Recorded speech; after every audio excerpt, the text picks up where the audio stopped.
ஹாய்ங்க. It's Sunday afternoon. மீன் எடுத்து ரொம்ப நாள் ஆயிடுச்சுங்க. அதனால அன்றைக்கி ஆஃப்டர்நூன் வந்து மீன் குழம்பும் மீன் வறுவலும் தான் வந்து பிளான் பண்ணியிருந்தோங்க. பெரிய வித்தியாசம் எதுவும் இல்லைங்க. எல்லோரும் யூசுவலாக எப்படி மீன் குழம்பு வைப்பாங்களோ அந்த மாதிரி தான் நானும் அன்றைக்கி பண்ணியிருந்தேங்க.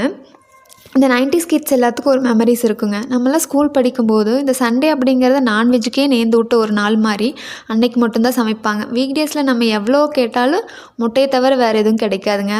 நம்ம ஃபஸ்ட்டு 3 நாள் சாப்பிட்ட நான்வெஜ்ஜை நினச்சிட்டோம், அடுத்த 3 நாள் சாப்பிட போகிற நான்வெஜ்ஜை நினச்சிட்டும் ஓட்டிகிட்டு இருப்போம். ஆனால் நான்வெஜ் அப்படின்னோடனே அப்போ வர்ற ஹாப்பினஸ் இப்போ நம்ம அடிக்கடி சமைக்கிறனாலே என்னன்னு தெரில, இப்போ அது வந்து ரொம்ப கமைஞ்சிருச்சு அப்படின்னு நான் நினைக்கிறேங்க.